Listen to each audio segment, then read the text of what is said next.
Hello, आप सभी लोगों का स्वागत है प्रतिभा क्लासेस में। तो आइए आज हम लोग पढ़ेंगे हिंदी उपन्यास के महत्वपूर्ण वस्तुनिष्ठ प्रश्नों को। भाग 1 में लगभग हम लोगों ने 50 प्रश्नों को लिया था, बहुत अच्छे से समझा और जाना था। आज हम भाग 2 देखेंगे। इसमें अतिरिक्त 50 महत्वपूर्ण प्रश्न हैं जो हर प्रतियोगी परीक्षाओं में पूछे गए हैं। तो आइए हम लोग जान लेते हैं। पहला प्रश्न है 51 नंबर से, श्रीलाल शुक्ल का राग दरबारी किस शैली में लिखा गया उपन्यास है? तो यह एक व्यंग्यात्मक शैली में लिखा गया उपन्यास है। अगला प्रश्न है, नागार्जुन के उपन्यास में किस जिले का राजनीतिक सांस्कृतिक चित्रण मिलता है?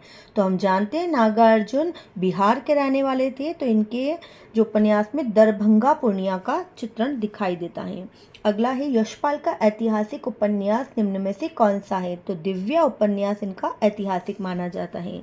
अगला है, अमृतलाल नागर का कौन सा उपन्यास तुलसीदास जी की जीवनी पर आधारित है? महत्वपूर्ण प्रश्न है। तो मानस का हंस जो उपन्यास है तुलसीदास जी की जीवनी पर आधारित है। अगला है, हिंदी उपन्यासों में मध्यम वर्ग का प्रसिद्ध चितेरा किससे कहा गया है? तो उपेंद्रनाथ अश्क जी को माना जाता है।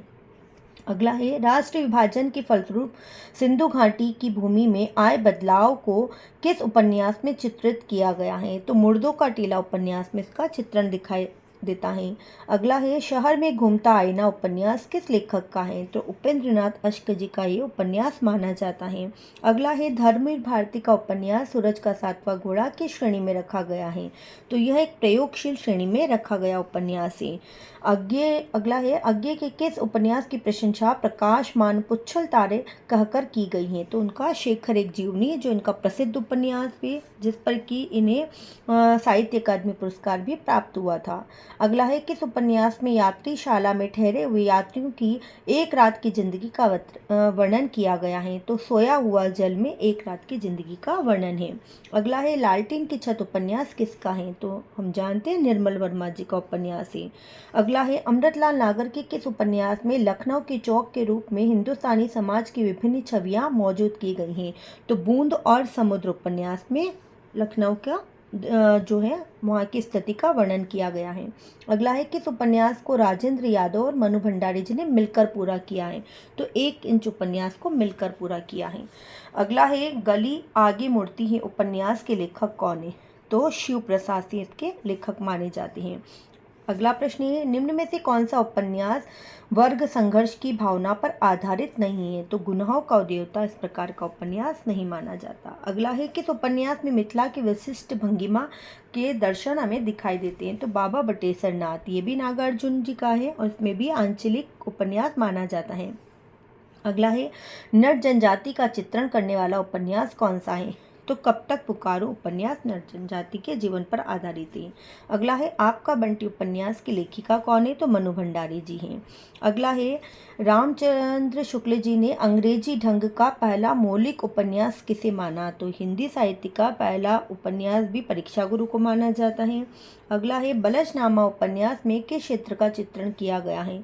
तो बलशनामा भी नागार्जुन का, उसमें मिथिला का वर्णन मिलता है। नेक्स्ट है अपना, यह राष्ट्र विभाजन की त्रासदी का चित्रण इनमें से किस उपन्यास में नहीं किया गया है? तो भूले बिसरे चित्र में नहीं किया गया है।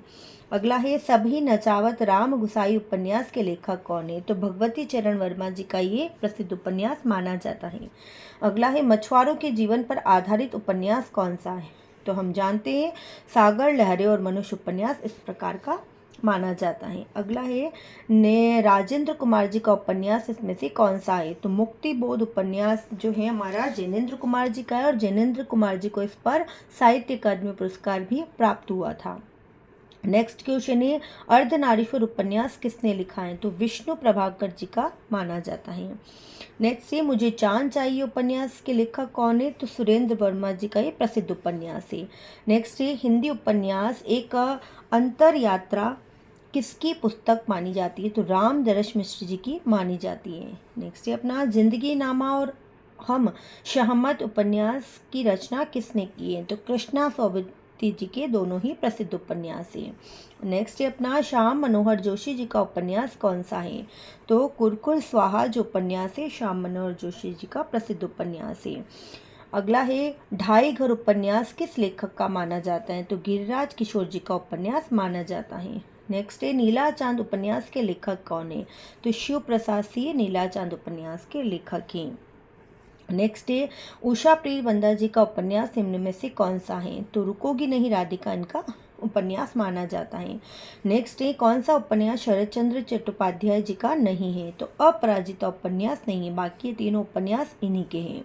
नेक्स्ट है कौन सा उपन्यास श्रीलाल शुक्ल जी का नहीं है? तो असंतोष के दिन जो है वो उनका उपन्यास नहीं माना जाता। नेक्स्ट है प्रेमचंद जी का कौन सा उपन्यास अपूर्ण है? तो हम जानते हैं गोदान, गबन, कर्मभूमि, कायाकल्प ये सभी पूर्ण है, लेकिन मंगलसूत्र इनका अपूर्ण उपन्यास है। अगला प्रश्न है 55 खंबे लाल दीवारें उपन्यास की लेखिका कौन है? तो उषा प्रियबंदा जी इसकी लेखिका मानी जाती है। नेक्स्ट है फणीश्वर नाथ रेणु जी ने मेला आंचल की क्या विशेषता बताई? तो ठेठ देशीयता मतलब कि आंचलिकता इसकी प्रमुख विशेषताएं। नेक्स्ट है जयशंकर प्रसाद जी का कौन सा उपन्यास अपूर्ण है? तो कंकाल, तितली और इरावती। इरावती इनका अंतिम था और अंतिम के साथ में यह अपूर्ण उपन्यास भी है। अगला है मुक्ति पद और जिप्सी उपन्यास की रचना किसने की? तो इलाचंद जोशी जी के दोनों ही प्रसिद्ध उपन्यास हैं।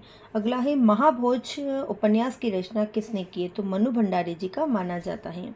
नेक्स्ट है देवराज ने अपने किस उपन्यास में दार्शनिक आधार पर धर्म और नैतिकता की बात उठाई है? तो अजय की डायरी में इस प्रकार की बात की गई है। अगला है किस उपन्यास में अलिफ लैला और पंचतंत्र के ढंग पर लिखी गई 7 अलग अलग कहानियाँ किस्सा को के व्यक्तित्व से जुड़कर उपन्यास बन जाता है? तो ये किस में बताया गया है? तो सूरज का 7वां घोड़ा इस प्रकार का उपन्यास माना जाता है। अगला है दिलो दानिश उपन्यास किसने लिखा है? तो कृष्णा सोबती जी का ये माना गया उपन्यास है। नेक्स्ट है अपने पास कौन सा उपन्यास विष्णु प्रभाकर जी का नहीं है? यहाँ नहीं पूछा गया है, तो तीसरा आदमी उपन्यास उनका नहीं है। नेक्स्ट है अपना पांडे बेचैन शर्मा उग्र जी का कौन सा उपन्यास यूको में लोकप्रिय माना गया है? तो चंद हसीनों के खतूत। नेक्स्ट है होरी किस उपन्यास का पात्र है? तो हम सभी जानते हैं, हमने गोदान को पढ़ा भी है, तो एक गोदान उपन्यास का पात्र है। नेक्स्ट है हृदय की परख और हृदय की प्यास उपन्यासों की रचना किसने की है? जो चतुर सेन शास्त्री जी ने इनकी रचना की है। अगला है निम्न में से कौन सी कृति उपन्यास की विधा के अंतर्गत नहीं आती है? तो बताए गए तीनों उपन्यास है, सूखी डाली जो है उपन्यास विधा नहीं है। नेक्स्ट है निम्न में से कौन सा उपन्यास विमल मित्र का नहीं है? तो मेरी भव बाधा हरो ये उपन्यास इनका नहीं है। अगला है कृष्ण की आत्मकथा उपन्यास के लेखक कौन है? तो मनु शर्मा जो है कृष्ण की आत्मकथा उपन्यास के लेखक माने जाते हैं। तो निश्चित रूप से आप सभी को ये वीडियो पसंद आया होगा। पसंद आया तो लाइक, शेयर और सब्सक्राइब जरूर करना। हमने उन्हीं प्रश्नों को यहाँ पर लिया है जो परीक्षा की दृष्टि से, जितने भी कंपटीशन एग्जाम्स की दृष्टि से अति महत्वपूर्ण है। तो धन्यवाद।